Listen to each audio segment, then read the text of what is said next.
Welcome into Words with Wallace. I'm your host, Nick Wallace, coming at you. It is Friday, July 7th. How's it been going, guys? It's been a little bit of time. I actually had to, obviously missed about a week of NBA content, some of the biggest NBA content of the entire year because we are a full week into NBA free agency. But as you can probably tell if you're watching on the YouTube, I am back home in Massachusetts. I'm not in my normal office at my apartment in Texas, of course. So was doing a bit of traveling, spent time with family and friends. That's why I clearly have this East Coast glow going on right here, if I do say so myself. But it's been a lot of fun the past week or so. Obviously, could have got out an episode right before free agency started, but outside of that really weird John Collins trade, there wasn't a whole lot to talk about. So I wanted to hold off, and here we are about a week later, and boy, do we have a ton of shit to get into today. What I wanted to go through, of course, is free agency, right? I have for you my list of the 5 most interesting teams of free agency ready to go that I think you guys are really going to enjoy. But before we can get into that, we have some very notable trade requests that have not been met yet. We'll say we have 2 unhappy superstars that want to go to different teams, and let's get right into that because the Damian Lillard saga mainly has dominated the headlines today. It's dominated the headlines the past couple of days, and we still do not have a resolution to Dame wanting out of Portland. I know a couple episodes ago I said I was kind of bored by the whole Dame thing, like, oh, does he want to be there? Does he not want to be there? Like, oh, it's not that impactful, right? Like, I think Dame's really good, but there aren't a lot of suitors for him, and I just don't know if he's going to end up moving the needle for a championship team. But that tone has shifted because these demands have gotten really nasty really quick, and I think it might really change the way we look at trade requests in the NBA. Originally, about a week ago, the news broke that Dame had publicly requested a trade from the Portland Trailblazers, so pretty surprising because, again, this is a guy that, never wanted to run from the grind, if you will. He was extremely loyal, spending his first 11 seasons in Portland. Obviously, he's still a superstar asset. He's one of the most fun players to watch in the entire league. He had a 70-point game last season. He averaged over 32 points a game for the Trailblazers. You could argue he's coming off of maybe the best season of his entire career, which is really special. But of course, Portland didn't even make the play-in tournament. They were a bottom feeder team. That's how they ended up with, the 3rd pick in the NBA draft just a couple of weeks ago at this point. So, yeah, it's not that surprising that a guy like Damian Lillard would eventually want out of Portland.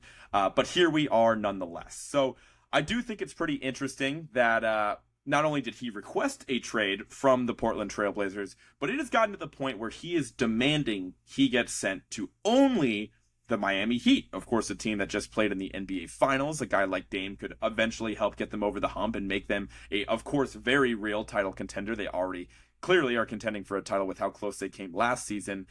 But this is really setting a new precedent for what's going on in the NBA, right?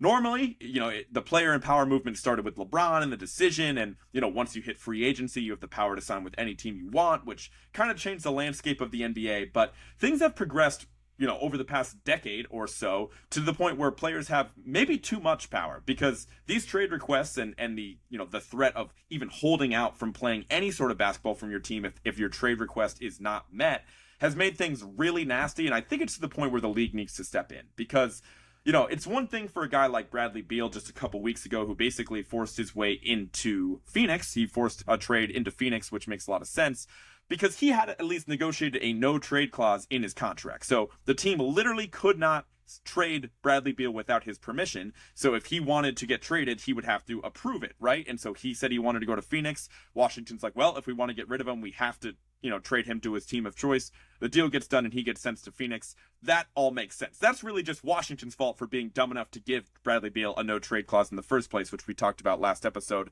But this is entirely different because Dame literally just signed a 2-year max extension this time last year, so exactly a year ago. He smacked on an extra 2 years onto his deal that will keep him under contract through the 26-27 season. So he has a full 4 years left on his contract, not even close to free agency, and he says, not only do I want you to trade me, you have to trade me to the Miami Heat. And this shit really pisses me off, man, because I love Dame. Dame is one of my favorite players in the league. He's one of the most fun players to watch in the entire NBA. He's a guy that was honestly really hard to dislike. Like, if you had a beef with Dame, maybe he just, maybe you're like a big Paul George guy and you didn't like him waving goodbye at Paul George after he drilled that, 40-foot buzzer beater in his face a couple years ago. But beyond that, Dame didn't have a lot of haters, but now his approval rating is certainly at an all-time low because this is really shitty. I don't know if he's getting, this is obviously coming from Dame. He clearly wants to play for Miami. Is this the best way to get him there though? Like, I don't know. Like his agent is, they've said that they've discouraged other teams from even, trying to trade from Damian Lillard because he's going to be an uninterested player. And basically it came out today that they're saying he might not play at all if he's not playing for the Miami Heat. So if Portland decides to just keep him, he said he won't play for Portland. If a team like Philadelphia decides to trade for a Damian Lillard, they will be getting a player that's going to be basically a Ben Simmons who just sits out. Like, that's basically what they're saying. And this is a huge shift again from a guy that didn't want to run from the grind to I literally will not play basketball for any other team. I don't even know if I buy that shit because obviously it's, it reminds you of the Ben Simmons situation, right? He didn't want to play in Philadelphia. He ended up holding out on his contract and he sat out the majority of a season before eventually getting traded to Brooklyn. But at least in the case of Ben Simmons, I know he was dealing with physical health issues and mental health issues and all that stuff. But he didn't say, hey, you have to trade me to Brooklyn. He just said, I don't want to play in Philadelphia. This has run its course. That's one thing, right? You could argue that's bad too because he had just signed a max contract and he should have to honor that contract. This is worse because they are literally removing all leverage from Portland in this situation. Now, I get it. Portland wants to do right by a guy like Dame Lillard, who has been the face of that franchise for over the past 10 years. He's been everything that city has wanted and needed, and he's honestly one of the best Blazers all time. He's probably a top 5 Blazer all time, right up there with Bill Walton and Clyde Drexler, and you could probably put Dame right at number 3, I would imagine, right?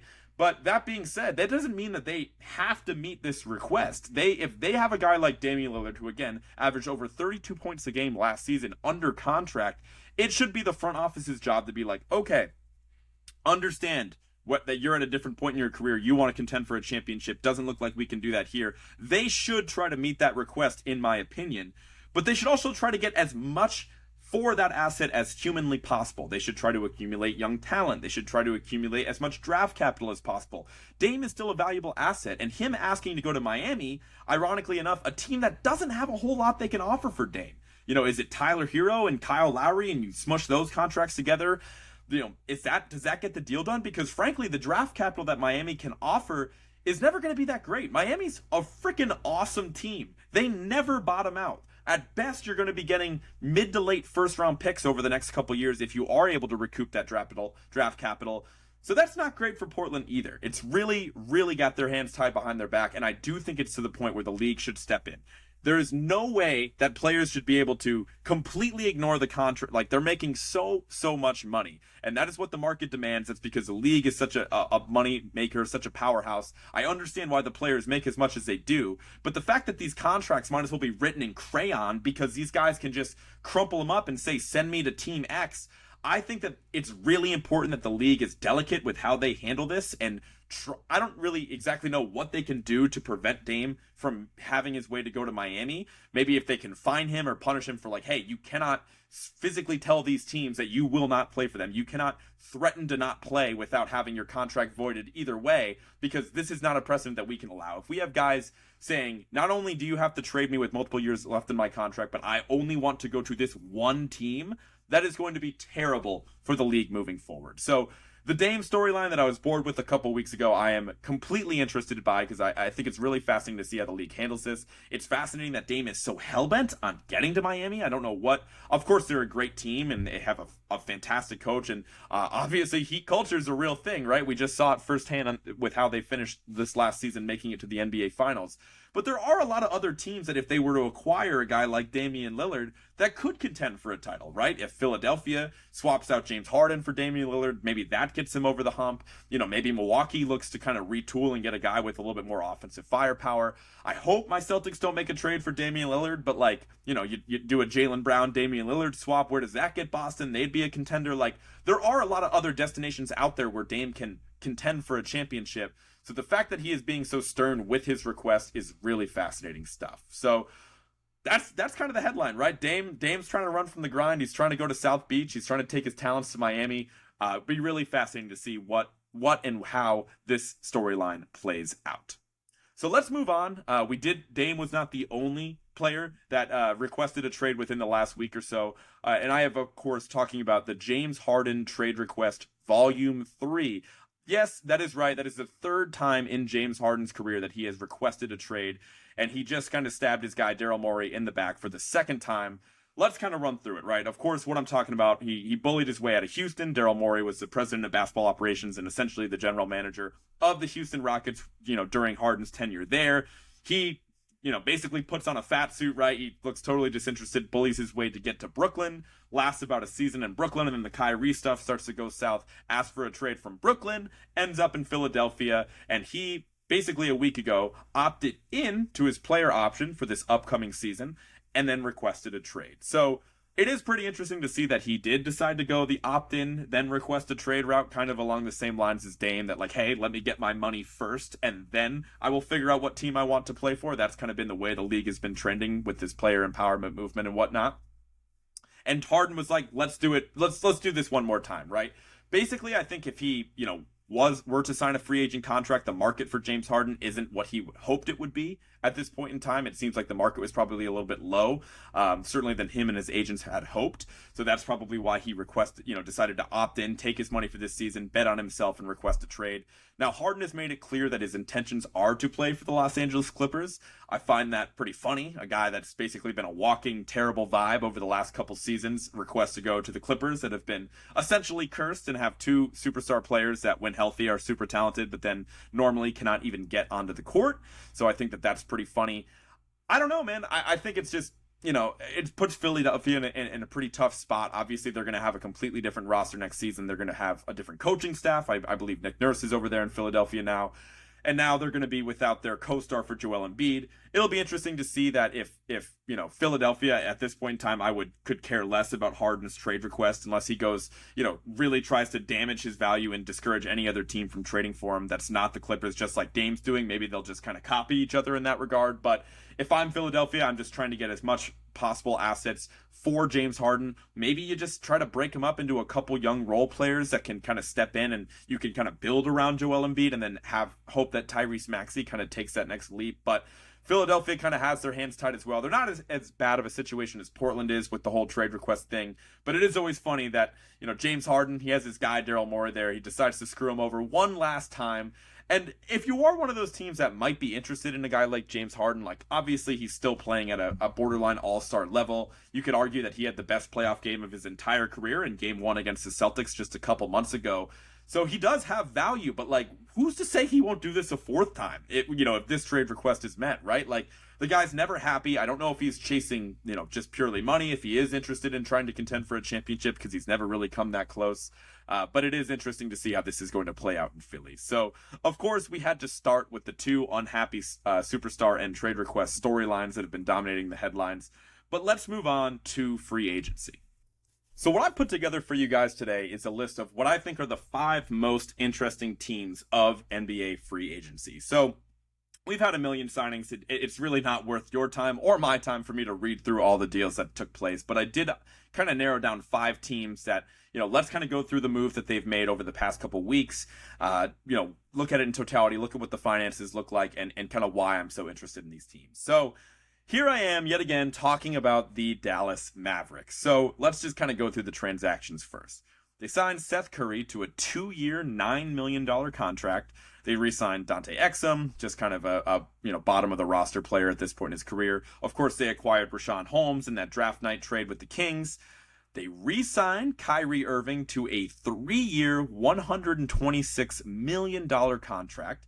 They bring back my guy, and Ian's guy as well. Shout out my guy Ian. Dwight Powell, he's back again on a 3-year, $12 million contract. And most recently, they actually acquired Grant Williams from the Boston Celtics in a sign and trade, and then subsequently signed him to a 4-year, $54 million contract. So let's start off with the Grant Williams thing. I will be talking about this from the Celtics perspective toward the end of the episode. But as far as the Mavericks go, I really like the signing for them to pick up a guy like Grant Williams.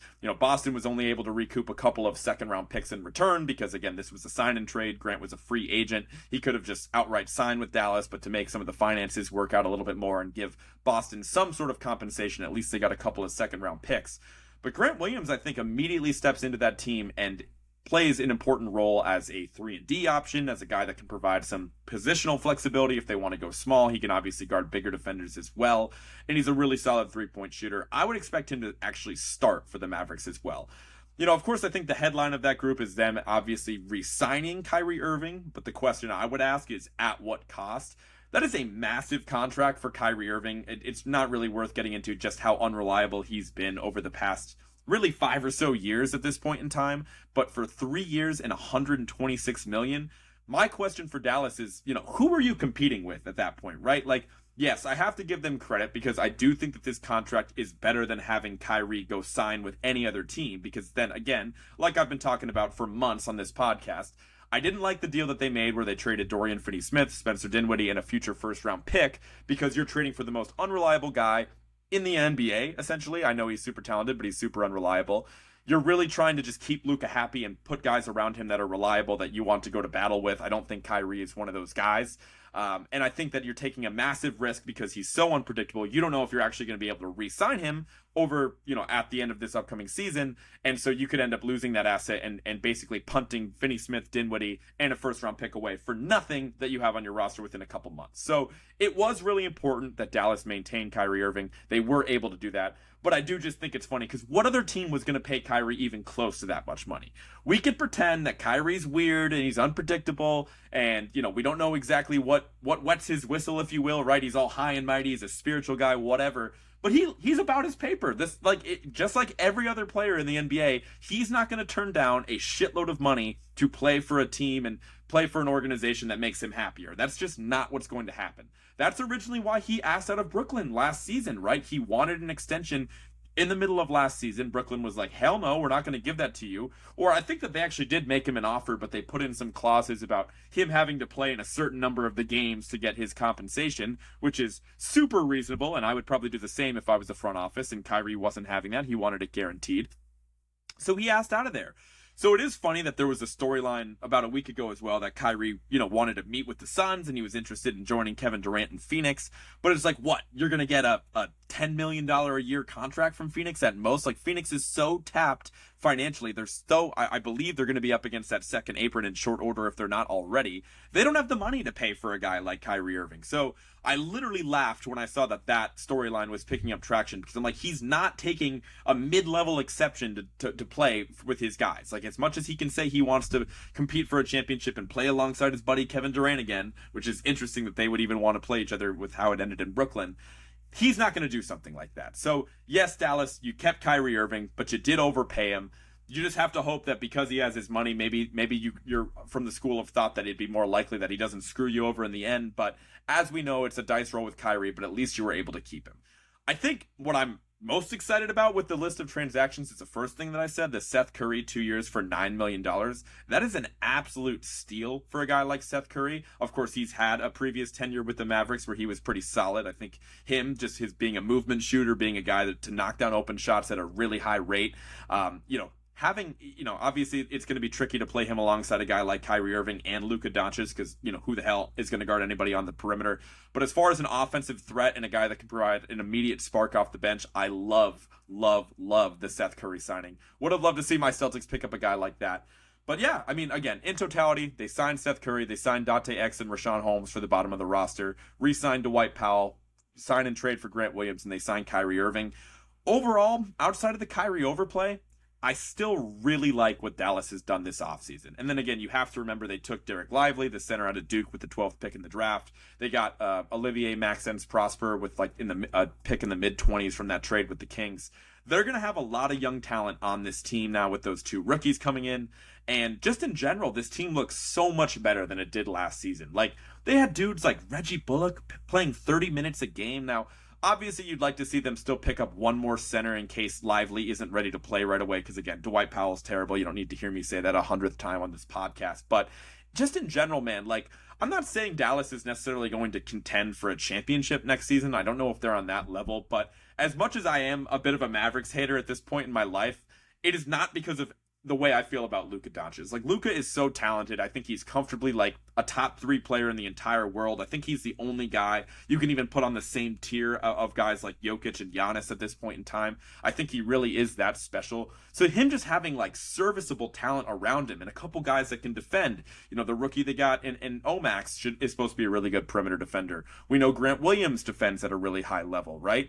Bringing in another, center that's not Dwight Powell and Derek Lively is going to be beneficial, and Rashawn Holmes can provide more front court depth. And then you have more shooting with securing Kyrie and Seth Curry around him. I just think that this Mavericks team, they're not perfect, but they're a heck of a lot better than they were at this time last season. And I would expect them to return to being a prominent team in the Western Conference. I would probably guess they finish around the 4 or the 5 spot in the West, but I think they have the upside to be even better than that. So overall, you overpaid for Kyrie Irving. At least you kept him, and I really like what they've done on the offseason as a whole. The next team that we're going to talk about, again, a team that I really like the moves that they're making, the Los Angeles Lakers, man. They've been very busy since the start of free agency, so let's run through the transactions right now. First, they signed Rui Hachimura to a 3-year deal at a value of $51 million. So, comes out to roughly $17 million a year for Rui. They signed Jackson Hayes to a 2-year, $4 million contract. Taurean Prince to a 1-year, $4 million contract. They retained Austin Reeves at a pretty good bargain at 4 years, $56 million.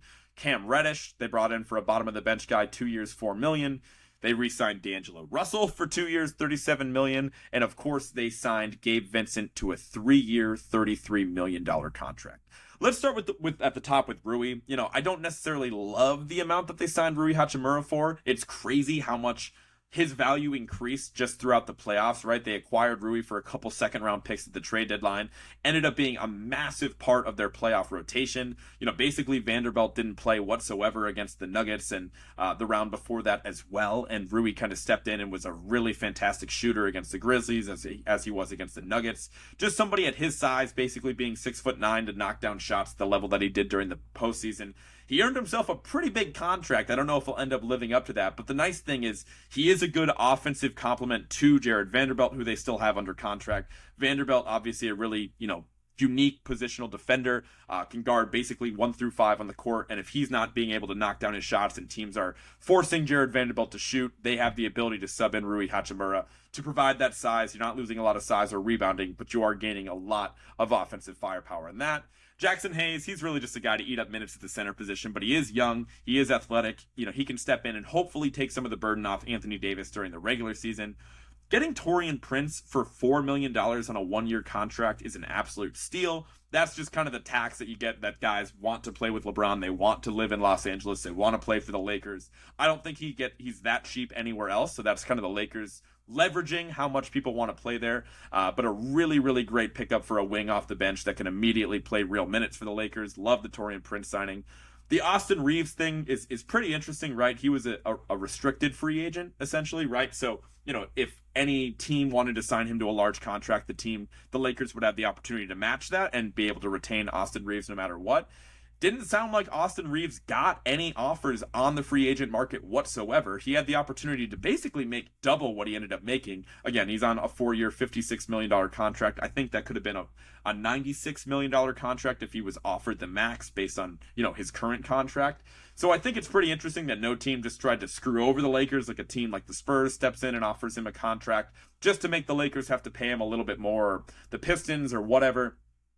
But they're able to kind of get a bargain for a guy like Austin Reeves, who was far and away their third best player throughout this, past postseason run. So I think that's really good value. Cam Reddish, I'm kind of a believer because I'm a Duke guy and I really liked watching him play in high school, but I do think he's just a bottom of the roster guy at this point in time. But who knows? Maybe they can kind of reclaim Cam Reddish if they ever have any injuries during the regular season. They did overpay for D'Lo a little bit as well. 2 years, $37 million. He was, pretty horrendous during the playoffs, but I do think a guy like D'Angelo Russell, he has big name value. He has been an all-star at points in his career, or at least for one season with Brooklyn, he was an all-star, right? I think he is a super talented player. He's obviously pretty frustrating and pretty up and down, but I do think that, he might be worth it just to re-sign him, because if he does start the season hot, he is going to be, they don't have Dennis Schroeder. They did end up losing him. So they are going to need D'Angelo Russell to play real minutes for them. I think there's a chance if he ever gets blindingly hot from three like he did during a couple months last season, that he can reclaim some of his trade value, and I think the Lakers would look to move on from him once he is able to build up his trade value a little bit. Even if things go south, at least it's only a 2-year contract. And then the deal that I like the most is signing Gabe Vincent to basically be their backup point guard on a 3-year, $33 million deal. We all watched the playoffs this past year, right? We saw what Gabe Vincent did. Obviously, I think Caleb Martin kind of stole a lot of his shine in Miami because of how good he was in that series against the Celtics. But silently, Gabe Vincent was amazing. He was really the main reason why they were able to survive without Tyler Herro, right? He stepped into the Tyler Herro role, and he completely exceeded all expectations of what you would have for an undrafted player in Gabe Vincent. Again, I thought he was actually going to get a slightly bigger payday, but again, I think he got, he probably could have been making upwards of 15, 16, 18 million dollars a year in other places. But he took that tax to play for the Lakers, 3 years, $33 million. Probably wanted to be in LA with LeBron and contend for a championship there. I really like those moves. Now, again, it is worth noting they lost Dennis Schroeder. Dennis Schroeder was a guy that I really liked, and part of the reason why I liked him so much is because he was such a good complement to D'Angelo Russell. So it is worth noting, I think Schroeder signed somewhere else. I actually don't remember off the top of my head, but whatever. He's not going to be back in the Lakers this season, so Gabe Vincent is going to have to step in and be kind of that backup guard or share the backcourt along with D'Angelo Russell. They are going to be losing some defense in the absence of Schroeder because he's a much better defender than Russell or Vincent, but I really like the moves that the Lakers have done, right? You look at the guys that they already have on their roster in LeBron and Anthony Davis, and you combine that with some real depth around them. I think this is far and away, heading into next season, this is far and away the best team the Lakers have had since they won the title in 2020. And I don't even think it's close, right? Again, I've said this before on the podcast, but I really do feel like after they won the bubble title, Rob Pelinka kind of slipped into a coma and just made as many terrible decisions as humanly possible. And now it seems like he's finally woken up out of that. And you can call me crazy, but again, I think if Anthony Davis and LeBron James are healthy, you can obviously still win a championship with those two guys as your best players. You do not need a third co-star. You don't need a big three, right? Like, you just need two real guys that have been in battles, that have won championships before, and you just need as many solid perimeter defenders and shooters around those guys as possible. Now they have the shooting with Taurean Prince, Rui Hachimura, Austin Reeves, D'Angelo Russell, Gabe Vincent, even Cam Reddish. Those guys shoot the ball at a really high level. That's been the formula for building alongside LeBron his entire career. And then you get a guy like Jackson Hayes to back up Anthony Davis. I just really like the moves the Lakers have made, and partially I'm a little confused why they couldn't have worked around the fringes to create a roster like this the past couple years. They obviously tried the Westbrook experiment, and that didn't work out. But I love the moves that, they're kind of righting the wrongs of the past couple years. And I think the Lakers, if they get off to a hot start, I would expect them to be one of the top seeds in the Western Conference. I wouldn't expect them to start like 0-10 or however they started last season. That was insane.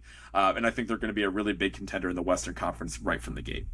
Let's move on to another team in the Houston Rockets, right? Again, this is the top 5 most interesting teams of free agency. So obviously the Rockets are at a very different point as far as the standings in the league compared to the teams we just talked about in the Lakers and the Mavericks. I know the Rockets were one of the worst teams in the NBA. They were certainly bottom 4. But the moves that they've made this offseason kind of reflect them not wanting to be at the bottom of the standings anymore. And let's talk more about it. Dillon Brooks, they signed to a 4-year, $80 million deal for Dillon Brooks. We will certainly be talking more about that in a second. They signed Jeff Green, championship member of the Denver Nuggets, just a couple months ago, to a 1-year deal worth $6 million. Aaron Holiday, bottom of the roster guy, to a $2 million deal. Jock Landale, the backup big man for Phoenix. He was a big white dude out there, kind of a stretch 5. 4-year, $32 million deal for Landale, so pretty solid contract for him. They acquired Patty Mills in a trade with the Nets. He probably won't play much. And then they also, their big splash play was signing Fred VanVleet to a 3-year, $128 million contract. Let's start there with VanVleet, because that is a shitload of money for Fred VanVleet. I'm kind of torn on this because I really like Fred VanVleet, like the person and the player, like myself, right? Like, putting the contract and the value aside, I just am a short king myself, right? So I am partial to anybody in the NBA that can survive being 6'2" or shorter. I think that that's so impressive to watch guys of that size be able to go out there, create their own baskets and whatnot, and score the ball at a really high level. And everyone seems to love Fred VanVleet. He's an awesome story. I think he was an undrafted or certainly a late round pick guy that has clearly cemented himself as an all-star in the league and somebody that's very wealthy, is certainly over the next 3 years, right? So happy for the player. Don't know if he's worth that contract though, right? Like, I still feel like point guard is probably the deepest position in the entire league when you compare it to some of the wings and some of the big men in the NBA. I just feel like you need a good point guard, right? You need a good point guard, and basically every single team you play has a really good point guard.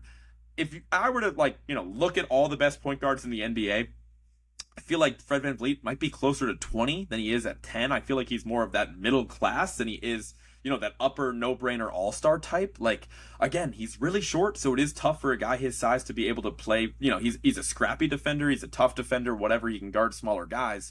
But there are teams like, when he plays a team like Orlando, it's like, who is he going to cover at that point in time, right? It just kind of makes it for defensive mismatches.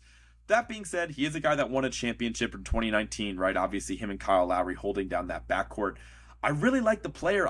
For 3 years, $128 million, I can't help but feel like he's more of a volume shooter, volume scorer than he was just a really efficient player. Like, again, playing under Nick Nurse in Toronto over the past couple of years, that guy plays his starters like 40 minutes a game. So he's out there all the time. He has a green light. He has, Toronto hasn't really been anything special whatsoever since Kawhi left.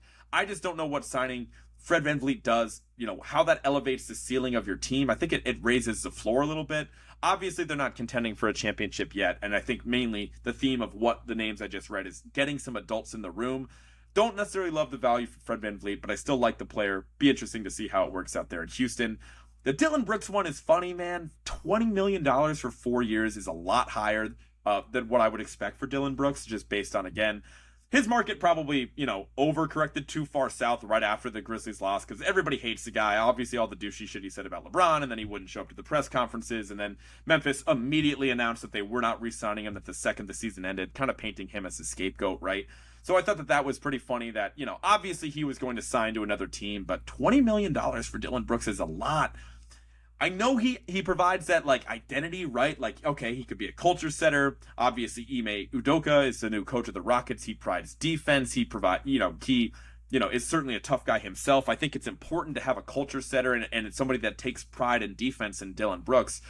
But how many, he takes so many awful shots. Like, that's the story with Dillon Brooks. Is Ime going to be, ready to blow that guy's head off with how many late game shots that he takes down the stretch that are just going to be terrible? Like, I know that they don't have a ton of, they have a lot of guys that are used to having the green light to do whatever they want. And having a guy like Dillon Brooks there, he's not going to let Jalen Green and Kevin Porter Jr. do whatever they want this upcoming season. So I think that's going to be really fascinating.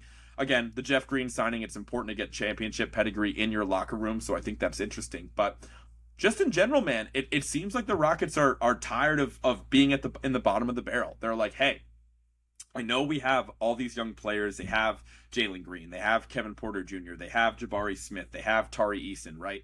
They have a lot of young guys that they, have spent a lot of draft capital on that have just had the ability to just do whatever they want, right? We're going to play our young guys as much as possible. We're just going to let them go out there and figure it out. Jalen Green has been in that role for about 2 years now.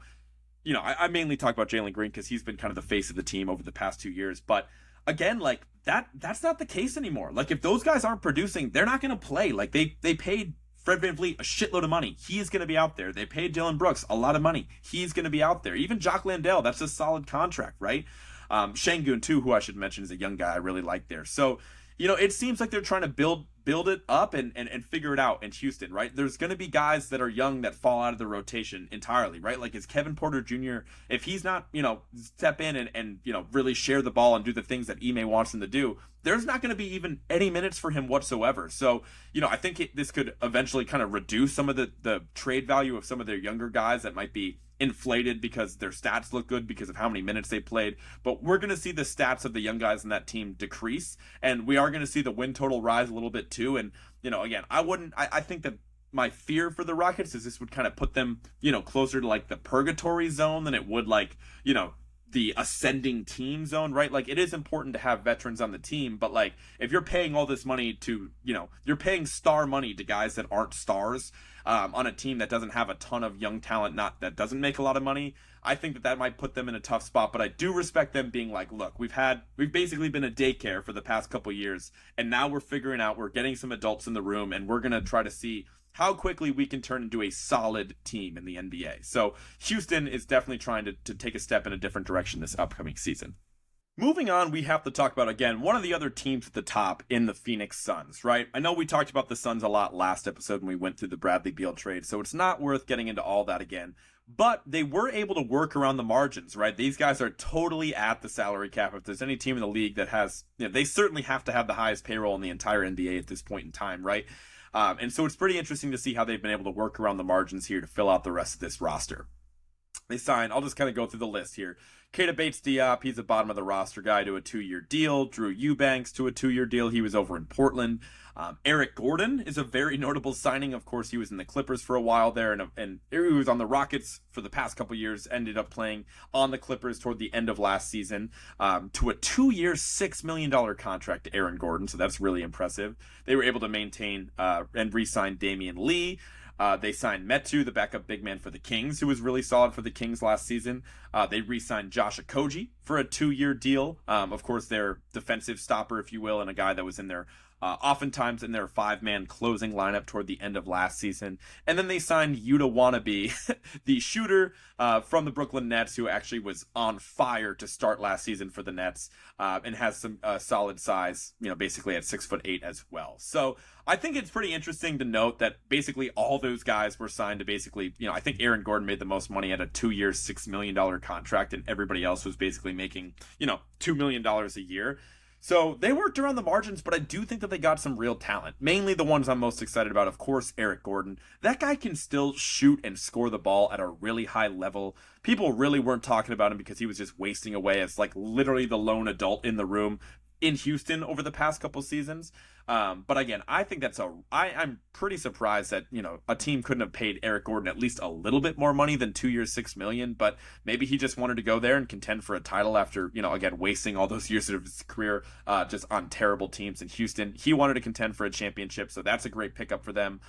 Getting Josh Okogie was, I think, mandatory because there are going to be matchups where, look, I know Phoenix can score the hell out of the ball with Beal and Booker and Durant and now Eric Gordon too, but there's going to be a lot of times where you just need to get some stops, and Josh Okogie is one of the few guys on that team that will take on the assignment of guarding the other team's best offensive player. He can be their lockdown perimeter guy, and I think Okogie's going to do a really great job at that on a super cheap contract.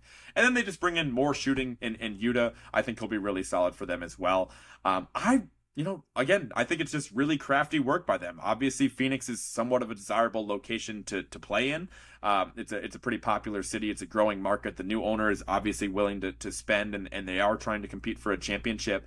They have a lot of offense on that team. It still, begs to ask the question, where is the defense, right? Outside of the Okogie signing, it really doesn't seem like they have any perimeter defense whatsoever. But in general, I thought it was really interesting to see how, Phoenix was able to work around the margins. Signing Damian Lee was solid. Signing Metu was solid. Signing Okogie was great. Signing Eric Gordon was incredible. And getting Yuta Wannabe as another shooter, really like the moves that Phoenix has made over the past couple weeks. It'll just be interesting to see if they can get stops when they need it the most, come playoff time next season. And then finally, the last team that I thought was really interesting with their moves that they've made over the past couple weeks is the Cleveland Cavaliers, right? Again, a team I was really high on. They obviously disappointed in a major way, losing to the Knicks in the first round in embarrassing fashion. I think they only won one game in that series, lost to the Knicks in 5 despite having home court. So here are the moves that Cleveland decided to make. Ty Jerome, backup guard, bottom of the roster guy at this point, 2-year, $4 million contract. That's kind of whatever. They re-signed Karis LeVert, 2 years, $32 million. They signed Georges Niang from the Sixers on a 3-year, $26 million contract. Gross. Max Strus joins the Cavs in a sign-and trade on a 4-year, $63 million deal as well.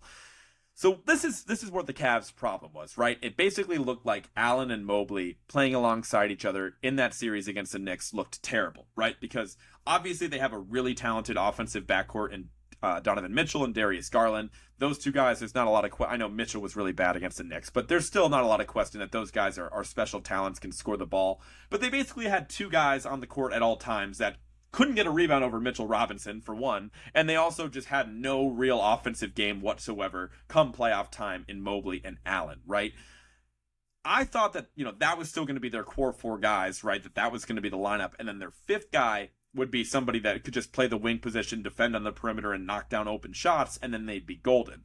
But frankly, it was so alarming what they did during that series against the Knicks that I think Mobley is going to be out there no matter what, but I now think there are some real questions about Jared Allen. So the positive thing about them signing a guy like Niang, who has some size, and Strus, that obviously provides some shooting, is that they have more flexibility that if they want to play Mobley at the 5, like they have Mobley on the court, they're still going to have Garland and Mitchell on the court. They can play a guy like Niang to play the 4, and then they can have guys like Karis LeVert or Isaac Okoro step into that wing position, or Max Strus for that matter. And then they can run somewhat of a smaller lineup with Mobley at the 5, have a little bit more shooting out there, and I think that might very well end up being their best lineup. That is the positive. The negative, I could say, is like they still don't have that one answer to who is that fifth guy, though, if we do stick with our big man lineup of Mobley and Allen, right? Is it going to be Karis LeVert? Is it going to be Isaac Okoro? Is it going to be Georges Niang? Is it going to be Max Strus? I don't know, and I don't think they know either, right? They lost Cedi Osman. I think he's in San Antonio these days, so they moved on from him, so that's one less cook in the kitchen. But I think that just tells you that, like, they don't know. They don't know. They're in this process of figuring out. They have no idea what their best 5s is, and they're trying to figure it out. One thing I can say with confidence, I don't like Georges Niang. I think he's really overrated defensively. I know he works hard and he's got a big body, but I don't think he's going to be the defensive stopper that he needs, and I don't think he provides nearly enough on the defensive or on the offensive end to make up for his lack of defense to be that fifth man. I really can't stand Max Strus. Like, I know Miami has, basically kicked our ass here and there over the past couple years, but like, man, like I'm still not scared of Max Strus. I'm sorry, I'm not. I know he's a slightly better defender than you would think, right? He's better defender than a guy like Duncan Robinson, and he works hard, but I'm not impressed with his defense. He shot like 5 of 31 in the NBA Finals. He shit his pants on the biggest stage. Like, just because I know he's played in a lot of big games, he's played in NBA Finals, and the Cavs could go for somebody with a little bit more experience, but is Max Strus really that guy? Like, that just seems like an obvious overpay and just an effect of a team making a Cinderella run to the NBA Finals. Don't like the Max Strus signing, and I just don't love the moves for the Cavs. I can't lie. I like Karis LeVert. I think he's solid for a 2-year, $32 million contract. I think that's decent value, and I think he's still the favorite to be their best option in that kind of fifth lineup spot. And then they obviously have the ability to throw Niang at the 4, but individually, I'm not super high on any of the guys that they signed, and I think that those signings just illustrate that Cleveland does not know what they want to do. They do not know who their best 5 is, and I think that they are pretty rattled after the loss to the Knicks, as they should be. And finally, I just wanted to run through a couple other notable signings that, for teams that didn't quite make the most interesting teams list, but let's just kind of run through it. First and foremost, Draymond Green is back in Golden State on a 4-year, $100 million contract. Again, that makes sense. That's kind of what I was expecting especially after they made the decision to move on from Jordan Poole, which we talked about last episode. Felt like they kind of sided with Draymond, and it was all signs were pointing to him being back. So he's back. I'm happy about it. I'm excited to continue to watch Steph, Draymond, and hopefully Klay Thompson as well continue to play together for the remainder of their career. 4 years, $100 million seems like perfectly fair value for a guy like Draymond Green. Is he going to be worth $25 million a year in that 4th year of his contract? Probably not. But I think it's well worth it to maximize the remaining years you have of Steph Curry's prime, and you want to have Draymond alongside of him. So really like that signing for Golden State. Bruce Brown, 2 years, $45 million to sign with the Pacers. I thought that was really interesting, right? Bruce Brown was honestly one of the most coveted names in all of free agency during this period. I know it's a relatively weak free agent class. That being said, of course, he just won a championship with the Nuggets. He showed how flexible he is and how versatile he is, right? He obviously was basically a backup forward for the Nets the previous season. Then he ran the backup point guard spot for the Nuggets, and honestly was one of the Nuggets' 5 best players in the finals, and it wasn't even close. He was far more effective than Michael Porter Jr. was against the Heat. So it was kind of interesting to see where he was going to land financially. $20 million or $22 million a year for 2 years is solid. I think that that's a pretty high number. You would have obviously liked to see him, get a longer contract if you're Bruce Brown, but he's kind of betting on himself, taking a lot of, high annual value, for a short period and kind of betting on himself that'll get paid again. I just thought it was interesting that he didn't end up with a contender and he just ended up with Indiana. Obviously, they've kind of been on the mend and made a couple signings, and they should be a little bit more competitive next season. But I do think it's interesting that so many of the championship teams would be foaming at the mouth to get a guy like Bruce Brown, and he just kind of takes his money and goes to Indiana. But hopefully he can help set a culture there. I thought that was kind of a fun signing. The Bucks, they made the decision to basically run it back, right? They re-signed Chris Middleton to a 3-year, $102 million deal. Brook Lopez to a 2-year, $48 million year. This just definitely does feel like the last dance for the Bucks. And I really only say that because I'm not worried about Giannis. I think Giannis could age solid, right? I'm not really worried about his age yet, right? I think he's like 29 or 28 or 29 or something like that, right? I'm not saying Giannis is suddenly going to fall off a cliff, but it is worth mentioning that, look, he plays for the oldest team in the NBA, right? Like, that is a fact, and they just continue to cement how old they are, right? They haven't brought in a ton of young talent.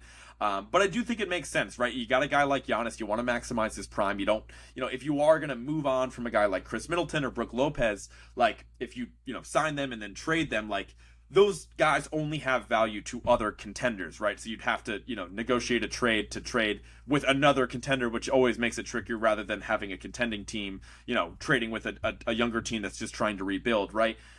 So I think it is worth noting that, they're running it back. I think this is kind of the next 2 years are probably the last run with how the Bucks are currently constructed. They'll always have a chance as long as Giannis is there, right? But it is worth noting that they're sticking to the script. They're going to have Middleton again. They're going to have, Drew Holiday again. They're going to have Giannis again. They're going to have Brook Lopez. I think the amounts are pretty high for Chris Middleton and Brook Lopez, because Brook Lopez is like 34. I know he was in the Defensive Player of the Year discussions, but he's a candidate to basically fall off a cliff this season or next season. I think he'll be solid with how much he's adapted his game. And Chris Middleton just hasn't been healthy really at all the past couple years, right? So 3 years, $102 million is a little daunting, but it does make sense. I don't think they had a different obvious move to bring in younger talent, so it makes sense that they would try to run it back.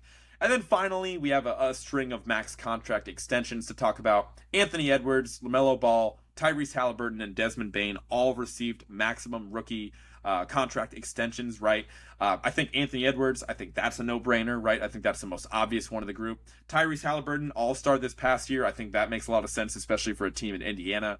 Some people push back on the LaMelo deal a little bit, right? He got a max contract extension, but I think it makes sense. It's fucking Charlotte, right? Like, who else is Charlotte going to pay? If there's a team that needs somebody to put on the posters, it is Charlotte, especially after they made the decision to draft Brandon Miller and not Scoot Henderson, who has a little bit less charisma to him. I think LaMelo Ball will live up to that contract, so I think that's pretty solid. The only one of that group I don't exactly love is the Desmond Bane contract. I get it. Bane was really good for them, especially with Ja being banged up in the playoffs. Like, he was pretty good in that first series against the Lakers. Obviously, they still fell short. Bane, to me, is just a guy that, he's not, I don't think he's a max contract player, point blank period. I think even if he gets better a little bit, I don't think he'll ever really be worthy of a max contract. That being said, he is damn good, so it's hard for a guy like Desmond Bane to, when you're at that level where you're just about max contract, you see less and less of like the middle class in the NBA anymore. Like, for him to just get like, 2 years, like, or 5 years, 160, like, maybe they could have negotiated something like that, but nope, they offered him the max amount of money. I get it. He's homegrown. He's been really good for Memphis, but that did seem a little high to me. And Desmond Bane is really the only one of that group of four that I really wasn't a big fan of, but they're sticking to their guns. They have Ja Morant. They have Desmond Bane. They have Jaren Jackson. They want to run it back with that big three.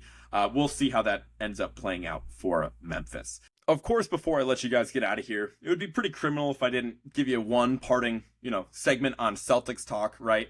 Let's go through it. I know they haven't had the most impactful week after making the Kristaps Porzingis trade right around the NBA draft, but let's talk about what they did do, right? First and foremost, the Grant Williams trade. We touched upon it earlier. It stinks losing Grant Williams. That's first and foremost, right? I know that we were able to at least recoup something for that. We only got a handful of second-round picks. Now, it's not like we had Grant Williams and just shipped him away for a couple seconds. He was a free agent, and it was a sign and trade with Dallas. So the fact that we were able to recoup anything for him is better than him just outright signing with another team. Obviously, we were able to just get a handful of seconds for him, so not a huge return on the investment there. But it really stinks losing Grant Williams, right? Like, again, all the reasons I said I liked it for the Mavs are the reasons I don't like it for the Celtics. He's been in big games. He was a massive part of that team that went to the finals last year, right? With his massive Game 7, with him making like 7 or 8 3-pointers against the Milwaukee Bucks in Game 7. That was insane. He plays really good defense. He provides positional flexibility and versatility. I like Grant Williams. I know he's kind of a dorky guy. He says and does a lot of dumb shit, but I think the juice is worth the squeeze, especially for 4 years, $54 million. I think if we could have paid that, I think we would have, right? We're right up against that, first or second apron, or at least we will be in short order, assuming that we end up paying Jaylen Brown, which we'll talk about in a second. So it just stinks. It stinks to lose Grant Williams without getting a real asset in return. We did go out and sign O'Shea Brissett. He was a backup wing for the Pacers last season. Obviously didn't play in many meaningful minutes, being in Indiana the first couple years of his career. Amazing jumper in 2K though, like money 2K jumper for what it's worth. So maybe he can help space the floor for the Celtics. Don't know if that'll exactly carry over, but I'm starting to get a little worried about things with the Celtics, right? I was pretty high on the initial Kristaps Porzingis trade because of all the things I talked about last season. Again, just to recap, or not last season, last episode. But again, just to recap, we had 4 solid guards and we only had 2 solid big men. So us trading Marcus Smart, I know you take the emotion out of it. You trade him away for a center that could raise the ceiling of the team. It makes sense positionally, right? However, we have no depth whatsoever behind Tatum and Brown. And especially without Grant Williams, I really don't know who steps in and plays. We might need Brissett to play immediately if we don't make any other moves, right? It's really scary. We're not going to end up playing our second-round pick. I'm sorry. I'm sure Jordan Walsh is a decent player and whatever, but second-round picks do not step onto the court in their first year for teams that are contending for a championship and immediately play real minutes. It just doesn't really happen. So I wouldn't expect to get much of any production there.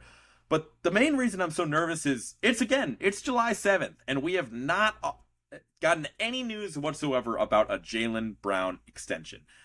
I don't know if they're going back and forth and nickel and diming Jaylen on incentives or finding a way to kind of bring him down a couple percentage points or whatever. But again, I'm firmly in the camp. We've made our splash play. We're going into next season with a different roster, a different core. We moved on from one of our guys in Marcus Smart.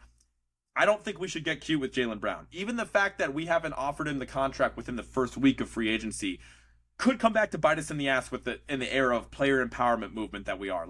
I would, at this point in time, with Jaylen Brown already feeling slighted that we had him in trade talks with Kevin Durant this last offseason, right? And then we kind of drag our feet to sign him to a max contract. I don't want to go into next season with him being pissed off at the front office. That's the last thing that I want to see. So it's kind of getting scary for us, right? I really want them to just get this shit over with, offer Jaylen Brown the max contract, and move on, right? Get that piece settled. That's first and foremost. And then secondly, we need to be able to work around the fringes to recoup another player off the bench to play the wing position behind Tatum and Brown. And frankly, I'd still like to see us add another big as well. You look at our team and you look at the guys that we have. We have 3 guards, right? You have Derek White, who will start for us, Brogdon and Pritchard that'll probably come off the bench. I'm really comfortable with the guard position, right? You got Tatum and Brown on the wings, but really nobody coming off the bench beside them to play real minutes unless this Brissett guy ends up being an impact player right away. And at the big man position, you got Al Horford, you got Rob Williams, and you got Kristaps Porzingis. 2 of those guys are extremely injury prone, and the other one is 36 going on 37. So I would like to still get another young big man to eat up minutes in the front court rotation, especially during the regular season. I think if all those guys are healthy in the playoffs, that we have a fine big man rotation for playoffs. But need another wing desperately, need another big man to round out this roster. And I would expect some moves to come for the Celtics, right? I think they need to address those problems, especially with losing Grant Williams and especially with us not signing Jaylen Brown. I don't know if we have any other, big moves in the making, but I don't want another big move. I think we made our big move. I think I'm happy with the team that we have. We just need to do kind of what Phoenix did and do what these other teams like the Lakers have done. Work around the margins, find a way to round out the roster with a couple extra veterans that can step in and make impacts off the bench, and I'll feel a lot better about it. But I am starting to get nervous because in the past week, we just, lost one of our core rotation guys, leave for basically nothing in return. We still haven't signed Jaylen Brown, and we still have a couple holes in the roster. So sorry to end things on kind of a bad note for the Celtics. It's not necessarily bad yet. I'm starting to get a little nervous about the Celtics. That's all. I hope we end up, at least making some positive headlines within the next 48 hours or so and just offered Jaylen Brown his damn contract. Hopefully we get that signed and we can, move forward and build around Tatum and Brown over the next 5 or 6 years at this point. So with that, guys, I think that basically covers it. Busy week. I think we covered all the notable signings, my 5 most interesting teams of free agency. Of course, those teams being the Mavericks, Lakers, Rockets, Suns, and Cavs. Covered the Dame Lillard trade request and why that is terrible for the league. Cover the James Harden trade request volume 3. So I think that there was plenty of content for you guys to enjoy right there. So with that, I should be back to my normal schedule, be back in Texas next week. So I should be coming at you with kind of the remaining, free agency headlines. Hopefully we can get an end to the Dame saga or the Harden saga. This could go on for months, or it could, this could be old news come like tomorrow. We really don't know. So hopefully we'll have an update on those two tenuous situations in our next episode. And then we'll get a final recap of free agency and any other news and updates that come within the next, couple days or so.